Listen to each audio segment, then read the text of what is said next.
Copyright disclaimer. Under Title 17 U.S.C. Section 107, allowance is made for fair use for purposes such as criticism, comment, news reporting, teaching, scholarship, and research. Fair use is permitted by copyright statute that might otherwise be infringing nonprofit, educational, or personal use, tips a balance in favor of fair use. Okay, this is from Understanding Scientology, cs.cmu.edu by Marjorie Wakefield. Chapter 11. Ethics, the greatest good for the greatest number of dynamics. That's why you see people just denying their families and children, parents, because they sell them this idea that everything they do is for the greater good. It's for the greater dynamic, for the group. It's that groupthink. Little do they know they're being swindled. And it's really a shame that people swear off their families. And honestly, we have to put responsibility where it lies. I'm not saying they're not under duress or mind control, but I mean seriously. Hubbard does not bother to justify the inhumanity of his ethics. If families are broken up, if friends are turned against friends, if suicides occur, if an entrapment of the very spirit that makes humans human should occur, then that is subsidiary to the aim to prove Hubbard right. After all, as he is careful to instill into the outlook of his followers, anything that happens to anyone is fully and totally that person's own responsibility, including child sexual abuse. I put that in myself. They pull it in on themselves, don't they? The Mindbenders by Cyril Vosper.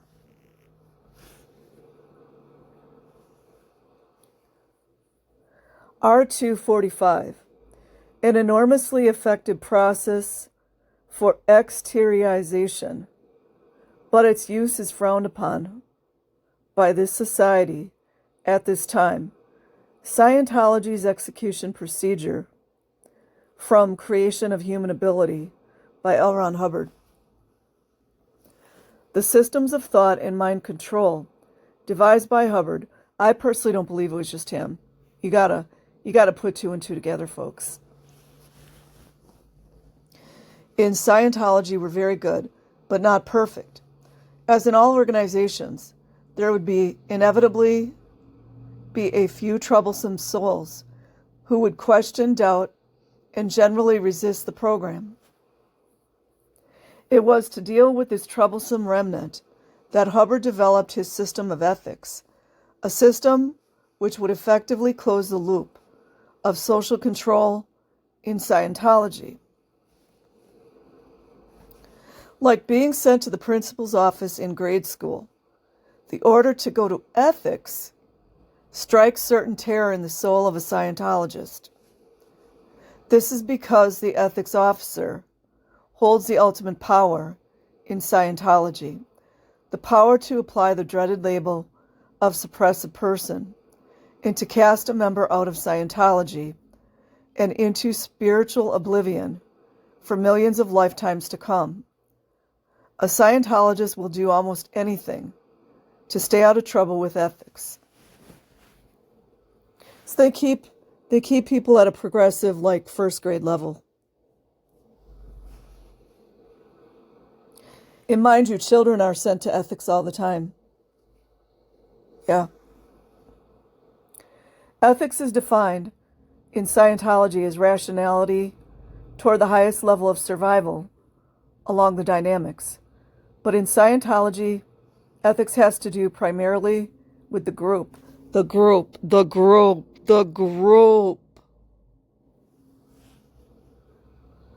being Scientology. Anything that promotes Scientology or benefits Scientology is therefore defined as ethical, whereas anything which is contra survival for Scientology becomes, by definition, unethical. Similarly, there is a phrase frequently heard in Scientology, the greatest good for the greatest number of dynamics, meaning that which is good for the group. Group. This has Illuminati all over it, you guys.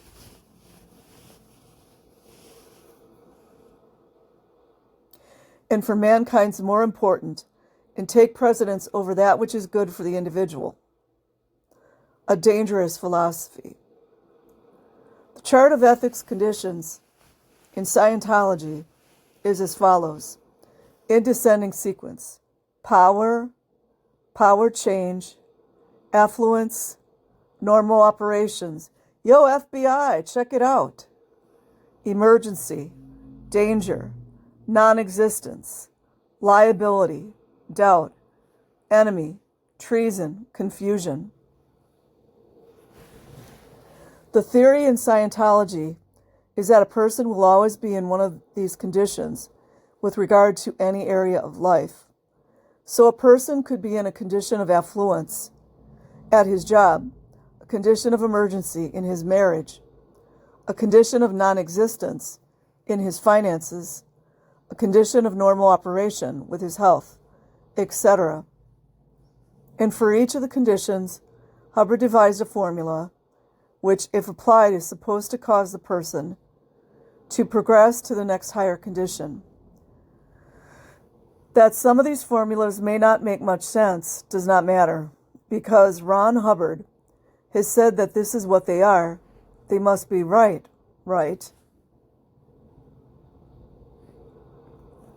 The formula for the condition of confusion is simply find out where you are. Once that has been done, the person will move up to treason, for which the formula is find out that you are.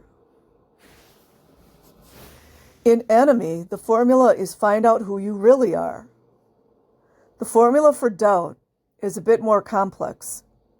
When one cannot make up one's mind as to an individual, a group, organization, or project, a condition of doubt exists. The formula is 1. Inform oneself honestly of the actual intentions and activities of that individual, group, project, or organization, brushing aside all bias and rumor. Just like they do with the protesters, right? 2. Examine the statistics of the individual, group, project, or organization, even if he's a pedophile. 3. I put that in there. 3. Decide on the basis of the greatest good for the greatest number of dynamics, whether or not it should be attacked, harmed, or suppressed, or helped. You guys see why they all walk around the way they are? 4. Evaluate oneself or one's own group, project, or organization as to intentions and objectives. 5. Evaluate one's own or one's group project or organization's statistics. 6. Join or remain in or befriend the one which progresses toward the greatest good for the greatest number of dynamics, and announce the fact publicly to both sides. 7. Do everything possible to improve the actions and statistics of the person, group, project, or organization one has remained in or joined. 8. Suffer on up through the conditions in the new group if one has changed sides, or the conditions of the group one has remained in if wavering from it has lowered one's status. Now, upgraded by the ethics officer to a condition of liability, the formula is 1. Decide who are one's friends. 2. Deliver an effective blow to the enemies of the group.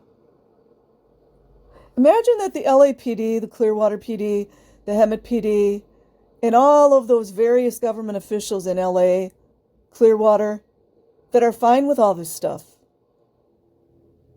Birds of a feather, man. Is it just that anything for money?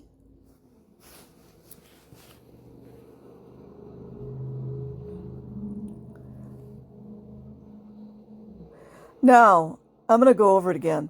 Now, upgraded by the ethics officer to a condition of liability, the formula is 1. Decide who are one's friends.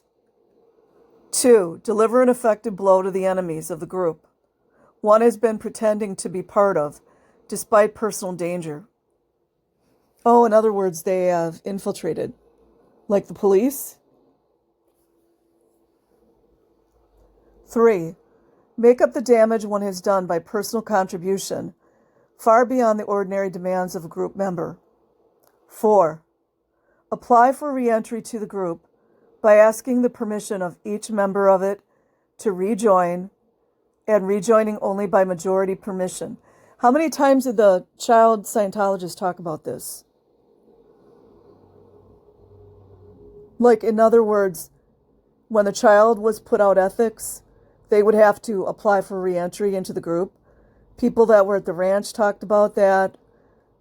The children at the Apple school talked about that. The children at the Delphi school talked about that.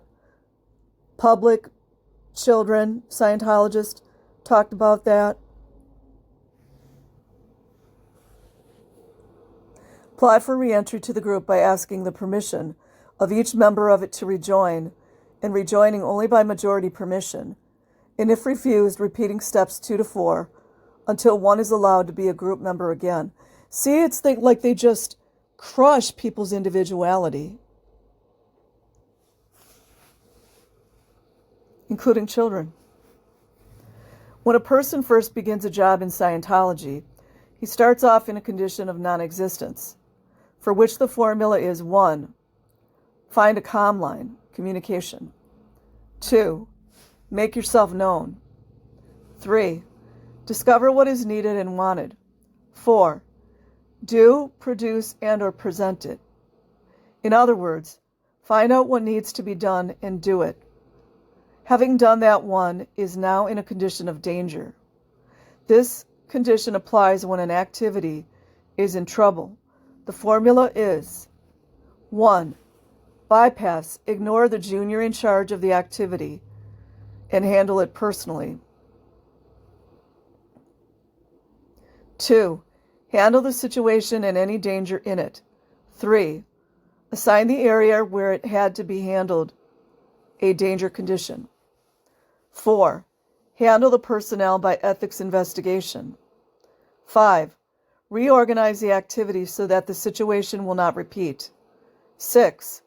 Recommend any firm policy that will hereafter detect and or prevent the condition from recurring.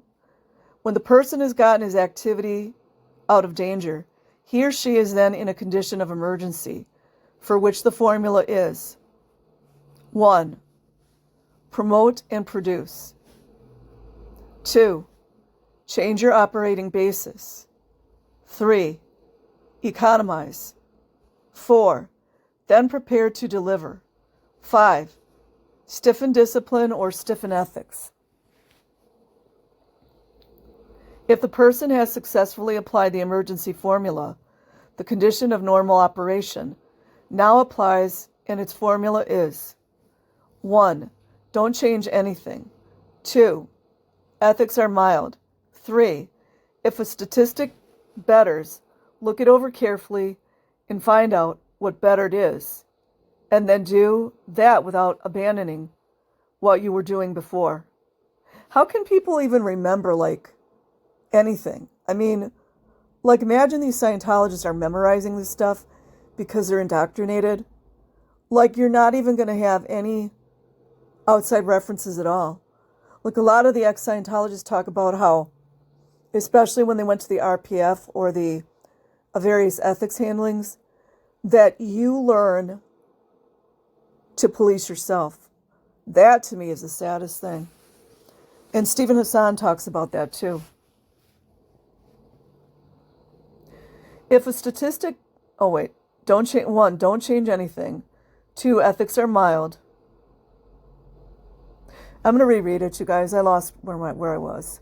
If the person has successfully applied the emergency formula, the condition of normal operation now applies, and its formula is 1. Don't change anything. 2. Ethics are mild. 3. If a statistic betters, look it over carefully and find out what bettered it and then do that without abandoning what you were doing before. 4. Every time a statistic worsens slightly, quickly find out why and remedy it. If things are going well and the formula for normal operation has been applied for a period of time, then the person could be said to be in a condition of affluence, for which the formula is 1. Economize. Be sure you don't buy anything with a future commitment to it. 2. Pay every bill. 3. Invest the remainder in service facilities. Make it more possible to deliver. 4. Discover what caused the condition of affluence and strengthen it. If things are going really well, the person may make a power change into another area of endeavor. If not, the person is in a condition of power. Who does that sound like, you guys? For which the only rule is, don't disconnect. Take ownership and responsibility for your connections. These are the ethics conditions in Scientology, and they are taken very seriously. Each week, each person working for the organization, i.e. on staff, will turn in his or her stats to the ethics officer. The person will be assigned a condition by the ethics officer and will be required to apply the appropriate formula for the condition to their job. In addition, the ethics officer can assign a person a condition in any area of his personal life. Imagine how there's so much going on in Scientology that's so screwed up, and to have an ethics officer all in your, let's just say it's in your marriage. They constantly separate married couples. They separate parents from their children, which is done with permission because the parents are agreeing to it. But the ethics officer is going to come in and tell them what to do. Unreal. The ethics officer can assign a person a condition in any area of his personal life, and the person must apply the appropriate formula and submit a written application to the ethics officer for upgrading to the next higher condition. For the Scientologists, the ethics conditions and their formulas is a way of life. This is all complete control. Complete control over people. No boundaries, zero boundaries.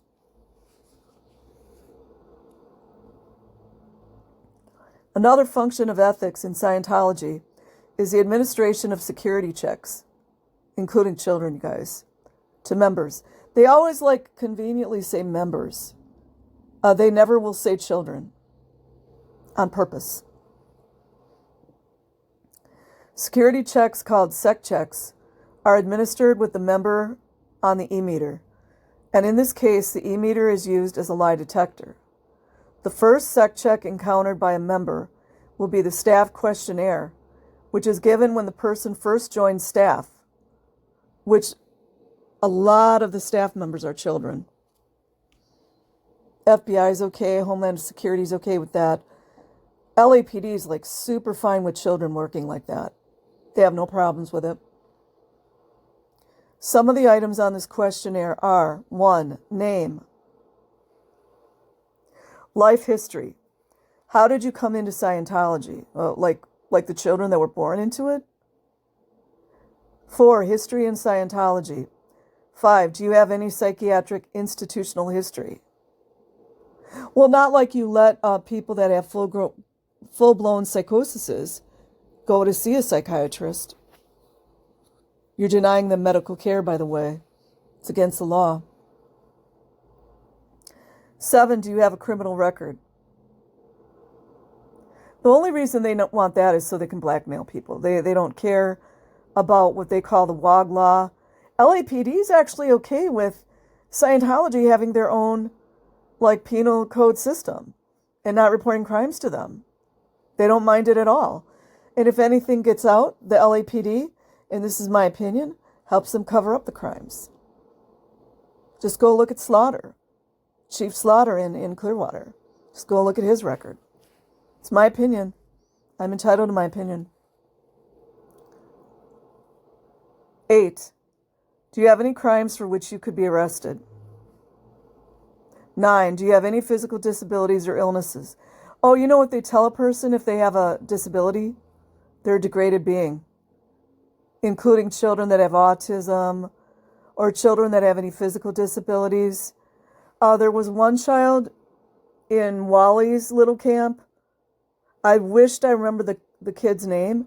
He had like something really bad happened to him and he got a head injury. And you guys know, the child got some type of a head injury, so it left him which I'm sure they didn't take him to the doctor for it. It left him very cognitively challenged, and they used him so badly. They abused him so terribly. I wished I knew the name of that child. He's probably still in Scientology as an adult, still being abused. 10. Do you have any record of insanity? You guys know why Hubbard was obsessed with that, right? Because he had a little bit of his own insanity going on, that's why. 11. Are you connected to anyone who is antagonistic to Scientology or spiritual healing? Spiritual healing. Wow, it went from 11 to... Why did she leave the questions out, you guys? It goes from question 11 to 17. 12, 13, 14, 15, 16. So 5 questions she left out. Why do you think that is, you guys? Could anybody else go and try to find those questions? You guys know. Guys know. 17. Have any of your family members threatened to sue or attack or embarrass Scientology? See why they have a Constantine wire surrounding the apartment buildings and in Hemet? It's against the law, but, you know, they get away with it somehow. 26. What are the details of your 2D, second dynamic, or love life? They ask this of children, too. History over the last year with names and dates. I mean, it's just mind-boggling that they can ask all your sexual intimate questions. It's unreal. Try doing that in the outside world, they'd say none your effing business. 27. Have you any homosexual or lesbian history? When and with whom? This is all blackmail material. 28. Drug history. 31. Oh, she skipped a lot of questions. She skipped 29 and 30 for some reason. 31. Are you here for any different purpose than you say? Paranoid much? Paranoid much, Hubbard? Sect checks are a fact of life in Scientology and for the children. It must be remembered that should a member defect to include a child, their ethics folders with the written answers to these questions can be used per guardian's order. Oh, I wonder what Rinder would know about that. 121669 to blackmail or otherwise intimidate the defector. One of the earliest sect checks was called the Joburg. Oh, I've gone over that one. Oh, they have it in here. Let's see, which was developed in Johannesburg, South Africa, and was a much feared security check for many years. Sample questions from this interrogation include the following. Hold on, you guys. I'm debating whether I want to read these again. I think I'm going to go ahead and read them again just because it will bring context to everything. So one of the earliest sect checks was called the Joburg, which was developed in Johannesburg, South Africa. Okay, I already read that, so I'm going to start with the questions. Have you ever stolen anything? Children get this asked as well. Have you ever been in prison? Have you ever embezzled money? Have you ever been in jail? Have you ever had anything to do with pornography? Have you ever been a drug addict? Do you have a police record? Have you ever AR'd anyone? Have you ever been involved in an abortion? Have you ever committed adultery? Have you ever practiced homosexuality? Have you ever had intercourse with a member of your family? Have you ever slept with a member of a race of another color? You know, Hubbard was a racist.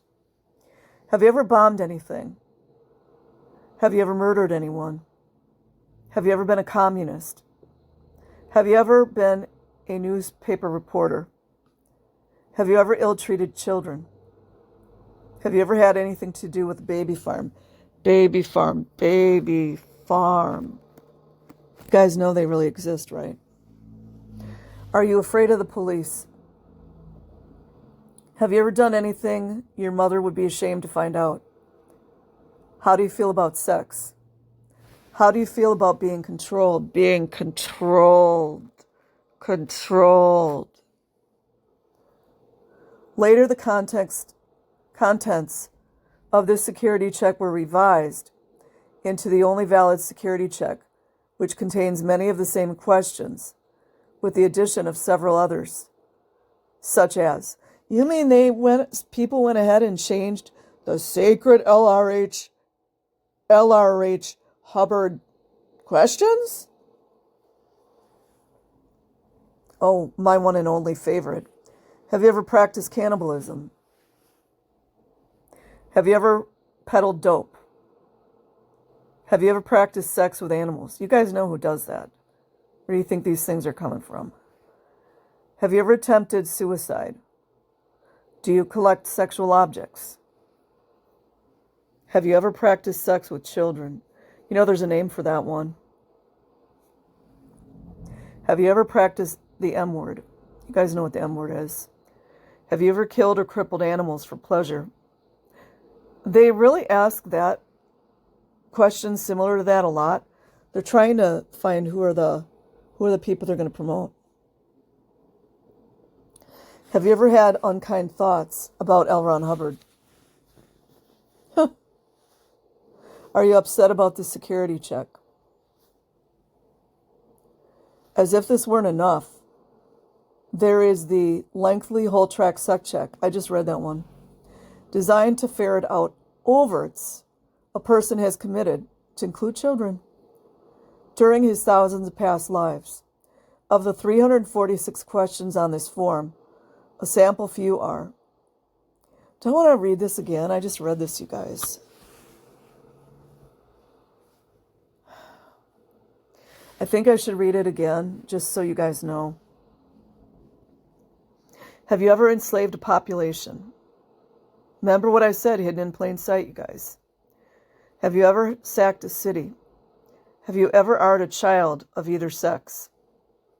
Have you ever bred bodies for degrading purposes? You know that really goes on. Have you ever deliberately tortured someone? Have you driven anyone insane? Did you come to Earth for evil purposes? Have you ever made a planet or nation radioactive? Have you ever maimed or crippled other people's bodies? Have you ever torn out someone's tongue? It's a Freemasonic reference right there. Have you ever blinded anyone? Have you ever punished another by cutting off some part of his body? That's a mob/mafia tactic. Drug dealers do it too. Have you ever smothered a baby?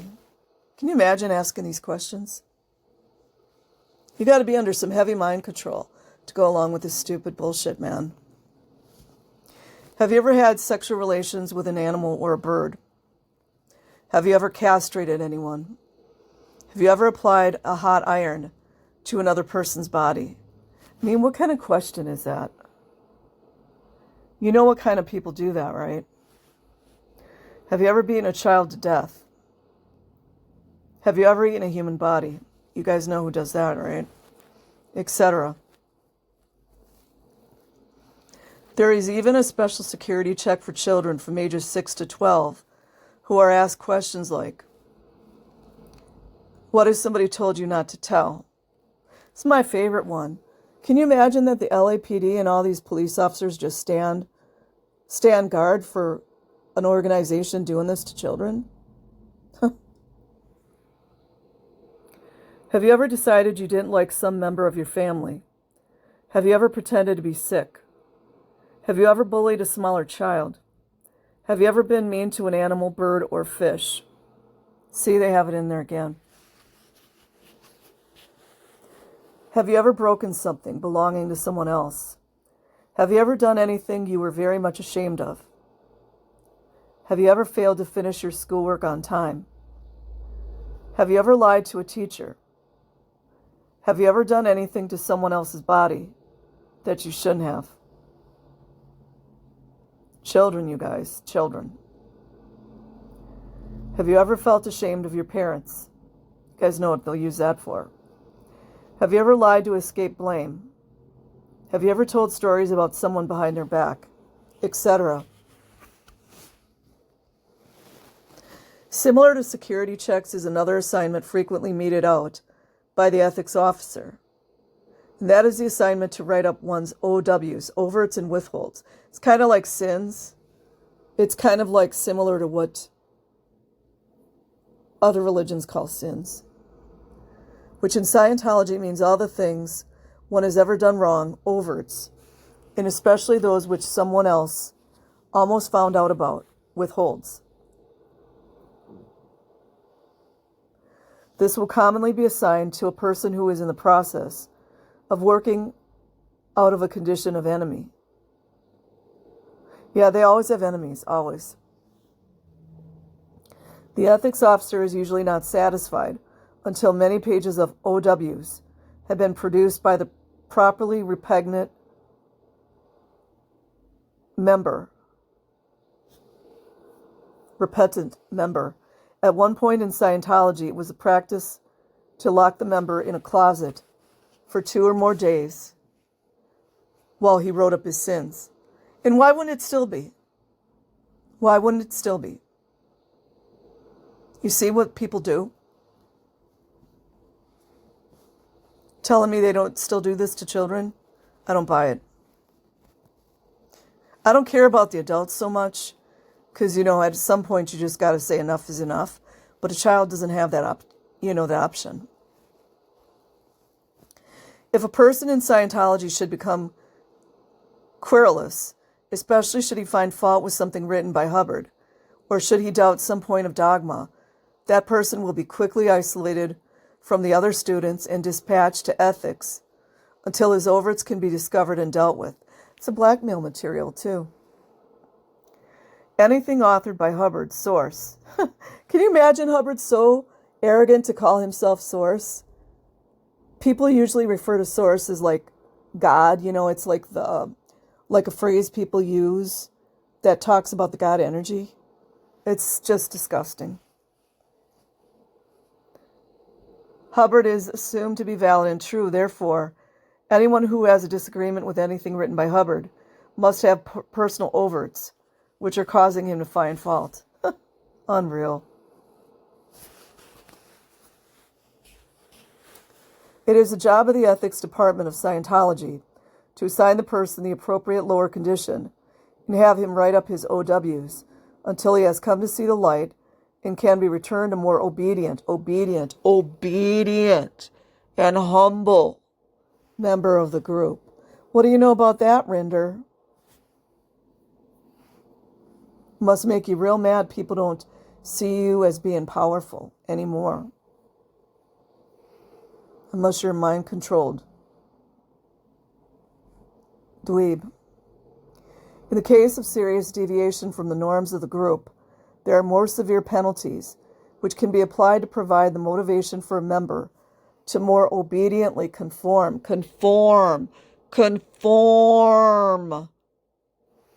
Some of these penalties have in the past included a dirty gray rag tied to the left arm to indicate a condition of liability.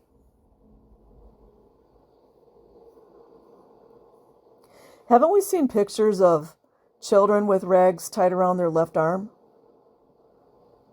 over there in Sea Org Alley in Clearwater? Pretty sure we have. Confinement to the premises of the organization. Sounds like, what is that called? False imprisonment? LAPD, how about that?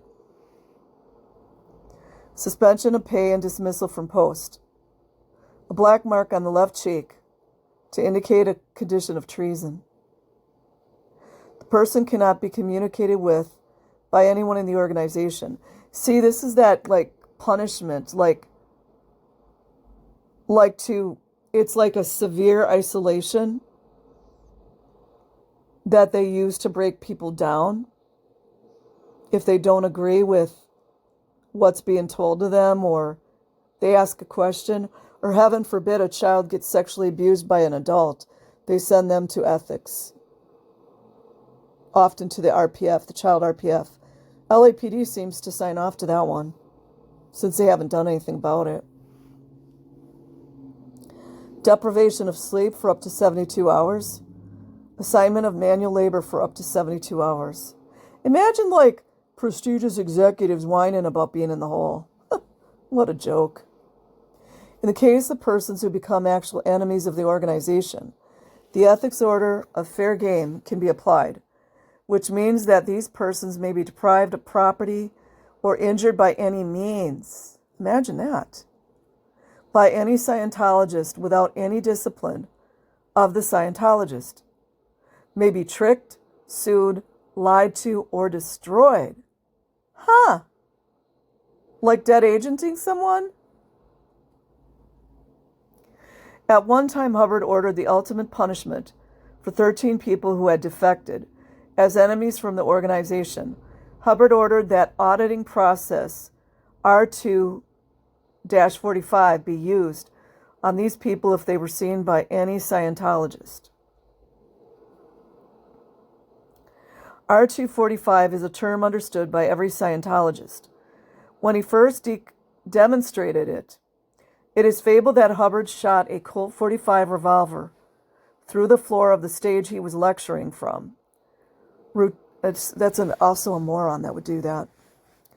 Routine number 2-45 refers to the act of shooting someone in the head with a Colt 45. Wow, isn't that nice, you guys? Been telling you they've murdered people. It's my opinion they've murdered people. And it's the execution procedure in Scientology. Imagine that nobody ever went mutiny on this freaking psychopath. In defending themselves, Scientologists will say to outsiders that Hubbard meant this as a joke. Please, you guys. However, in a document called Racket Exposed, Hubbard did in fact order 13 people to be shot on sight. Is it any wonder why certain prestigious executives surround themselves with lawyers? Ring-a-ding-a-ding-a-ding-a. Ring-a-ding-a-ding-a. Ring-a-ding-a-ding-a. Other aspects of the system of social control enforced by the ethics arm of the organization are knowledge reports in committees of evidence. Knowledge reports were introduced by Hubbard in 1965. Yeah, he thought of that all of himself, right? And the system of knowledge reports is not unlike the system used in a communist country in which everyone spies on everyone else. In Scientology, if you see someone doing something wrong, you are obligated to write up a knowledge report on that person to be sent to ethics for handling. That includes your own mother, your own brother, other children report on each other. Except, if it's a pedo. No, not a big deal, right? Hubbard justified this system in a policy later called knowledge reports, in which he says to live at all, one has to exert some control over his equals, as well as his juniors, and believe it or not, his superiors, and get a real group in return that collectively can control the environment and prosper because its group members individually help control each other. A person in the organization suspected of being a dreaded, suppressive person will be called before the Scientology version of a jury trial called a committee of evidence, including children that were sexually abused, by the way. Or ComEv for short.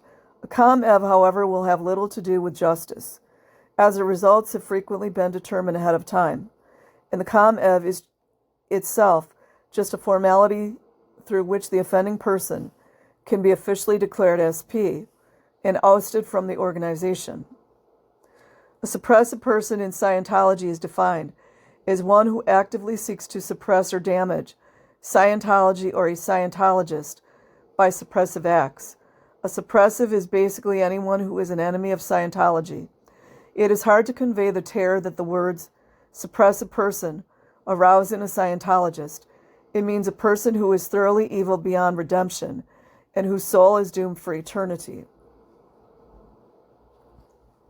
Even being around an SP can be bad for one's health, spiritual and otherwise, and a person connected to an SP is known as a PTS, or potential trouble source.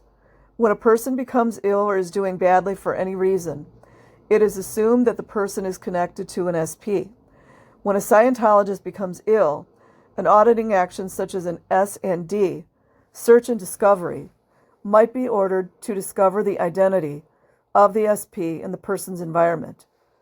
Once the SP is located and disconnected from, according to Scientology theory, the person should recover. It is a strange brand of medicine. It is always assumed that Scientology itself is good, and that those who are against Scientology are by nature evil. In an article called Why Some Find Scientology, Hubbard wrote, Scientology had no enemies until the word was out that it worked. Ah, what a joke. Criminals, communists, perverted religionists alike swarm to support a new fraud, a hoax. That's what he is. A brand new way of extorting money from and enslaving man.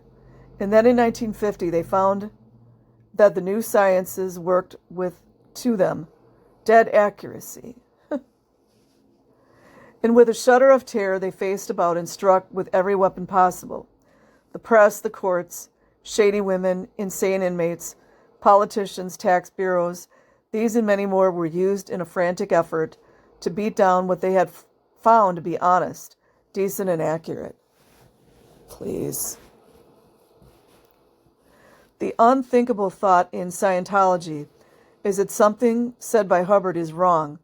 Doubt in Scientology is a lower condition, to be punished.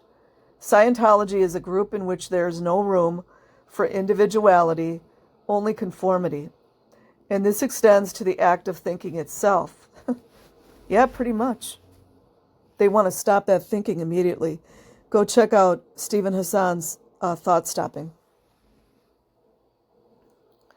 What was most frightening for most people about the novel 1984 by Orwell was that the one sacrosanct territory belonging to a man, his thoughts, had been violated, invaded by the state. In the real world, we are only responsible for and have to fear the consequences of our actions. But in Orwell's world, a man had to fear the consequences of his thoughts as well. Most of us would have to agree that living in a world in which we could be punished not only for what we did, but also for what we thought, would be a frightening world indeed. Scientology comes very close to being this kind of world. I think it is. As Hubbard once said, the E-meter sees all, knows all, tells everything. Like the Illuminati, With Scientology auditing, there is a constant invasion into the privacy of the thoughts of members.